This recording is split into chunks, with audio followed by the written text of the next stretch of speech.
Interesting article here by Alan McLeod of Mint Press News. U.S. Navy destroyer just entered Venezuelan waters. Is Trump trying to start a war? Again, what it was last month,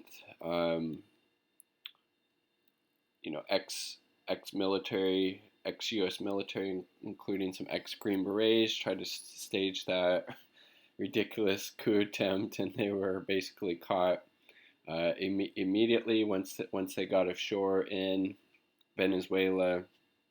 And I think they said they were in coordination with kind of the U.S. puppet Juan Guaido. So let's see what's going on with this Navy destroyer.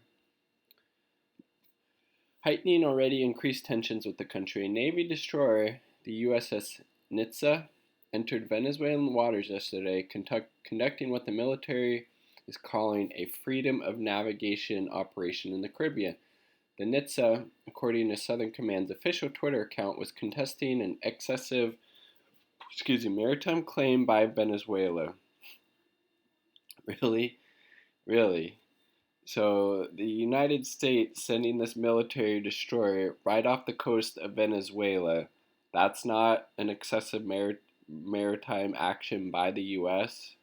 Seems a little ridiculous. The U.S. Navy ship lawfully navigated an area the illegitimate Maduro regime falsely. Again, you gotta be. Jesus Christ. You gotta basically question everything that comes from the U.S. government, especially when it's regarding Venezuela, Iran, Syria, Cuba. Who am I missing? North Korea, China, Russia, all the so-called enemies of the state when the U.S. government is talking about those countries, Nicaragua and others, needs to be went through with a very fine-tooth comb, because often, more times than not, it's just complete propaganda and bullshit. Maduro is the democratically elected leader of Venezuela, not Juan Guaido, the U.S. puppet, who the United States is trying to install in that position of power because he would, let the capitalists, these big financial institutions, these global behemoths come in and exploit both the resources and the people of Venezuela. And Nicolás Maduro actually supports the working people of Venezuela, and he doesn't want that to happen. That's why the U.S. wants to install Juan Guaido.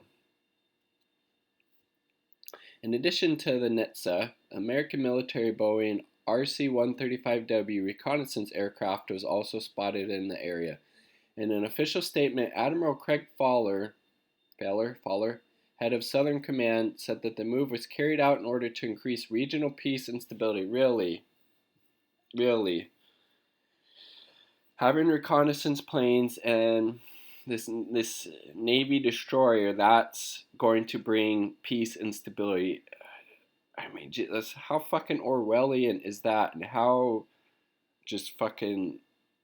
much of the fucking American exceptionalism bullshit Kool-Aid do you have to drink to actually believe the shit that's coming from the U.S. government about Venezuela?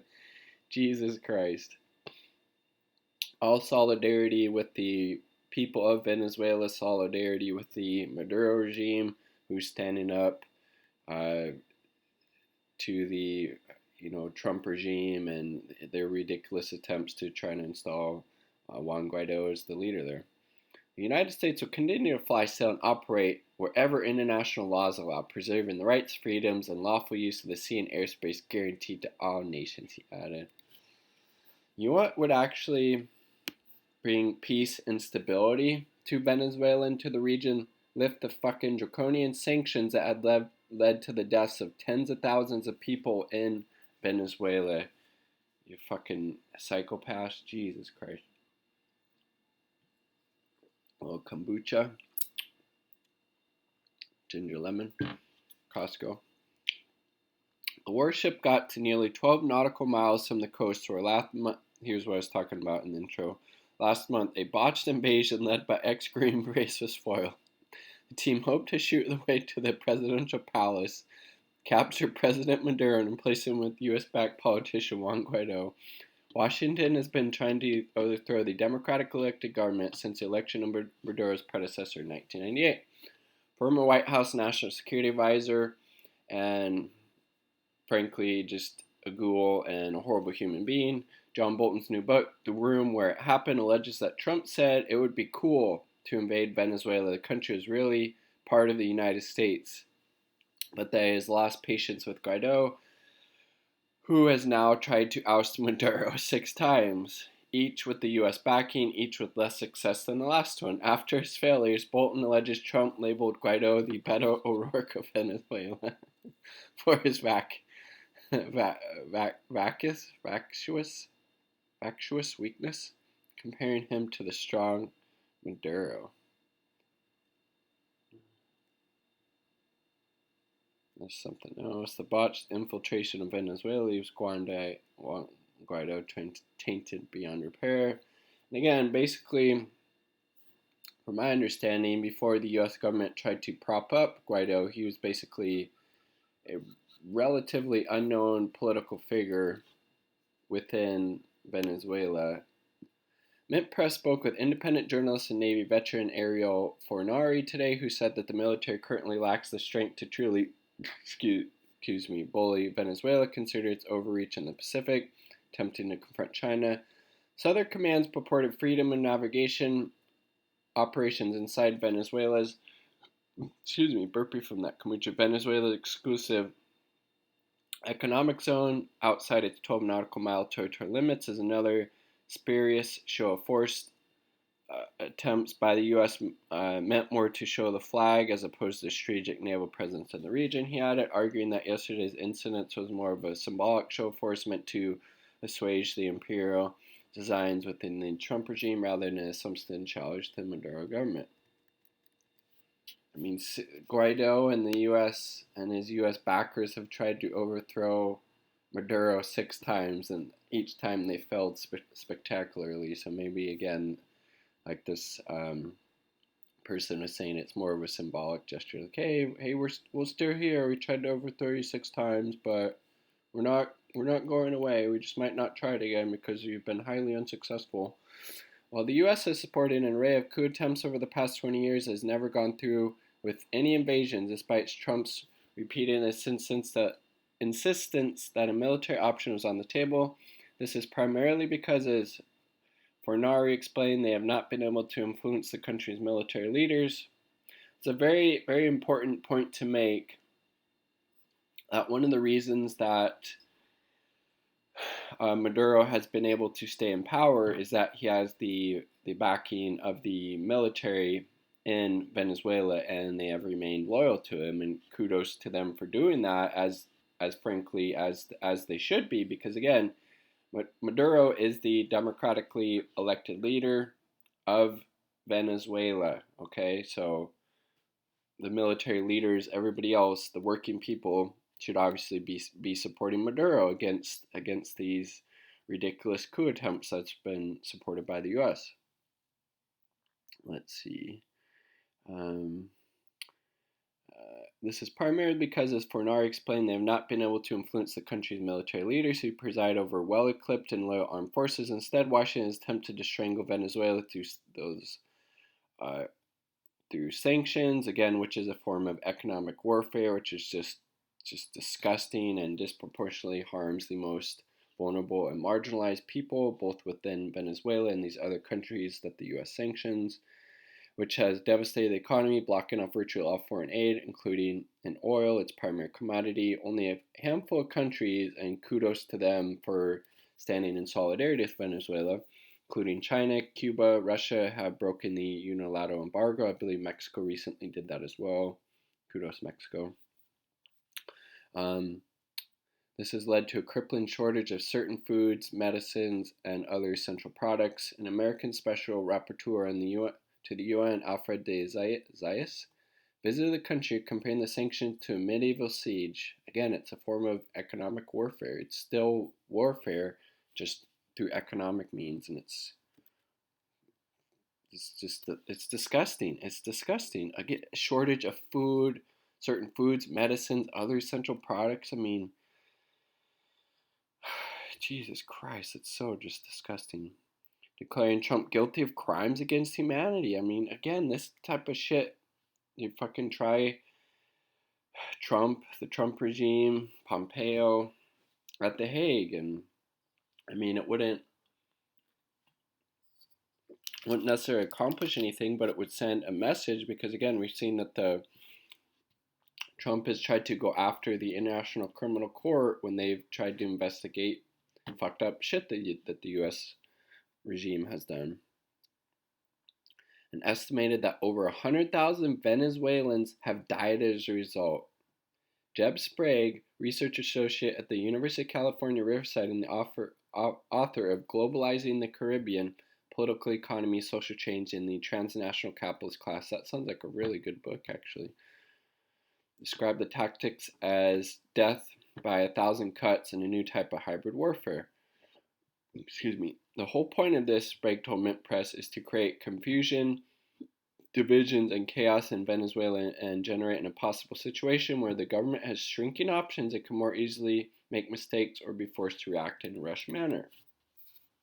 Washington has quietly been gearing up for the possibility of a full-scale invasion for over a decade. In 2008, the U.S. resurrected the Fourth Fleet.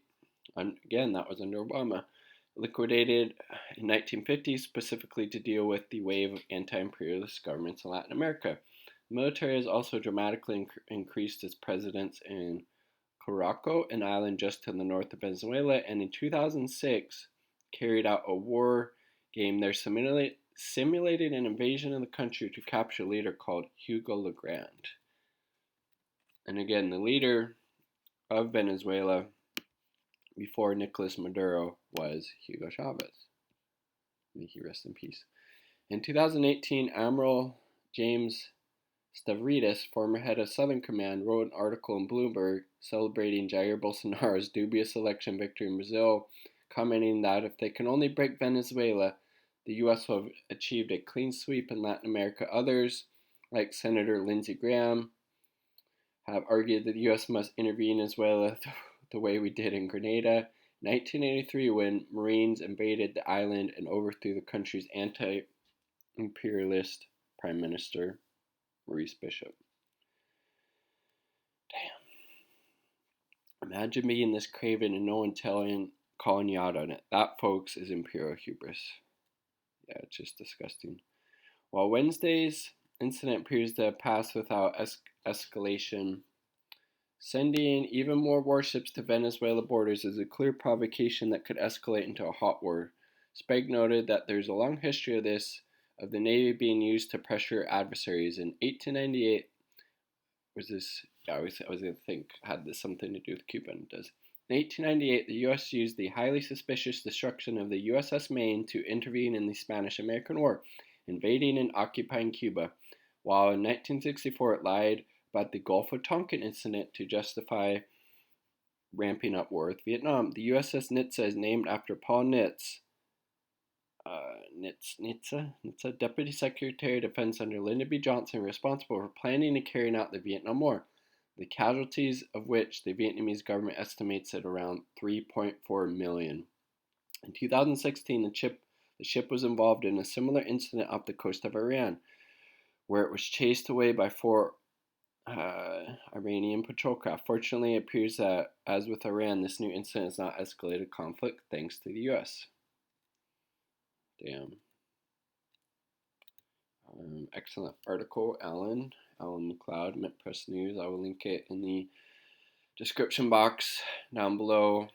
Again, all solidarity with the people of Venezuela, solidarity with the Maduro regime. And again, that's not to say that they're perfect or they haven't made any type of missteps or anything like that. But the point needs to be that they are the democratically elected government of Venezuela, and the U.S. has no right and should have no right in determining who the leaders are of Venezuela. That should be the Venezuelan people. They chose Nicolás Maduro. The U.S. government, the rogue Trump regime needs to respect that fact, and it's highly disturbing and disgusting, these further provocations by the U.S. military towards Venezuela. And again, those sanctions, as reported in this article, have led to potentially 100,000 people dying in Venezuela due to this form of economic warfare. Hugely disgusting. As that I think it was a rapporteur to the UN said, it's crimes against humanity. 100,000 people dying, shortages of certain foods, essential supplies, medicines because of these inhumane, disgusting crimes against humanity that these Trump sanctions have resulted in Venezuela. It's disgusting. It's sick. It needs to stop. Peace. Much love.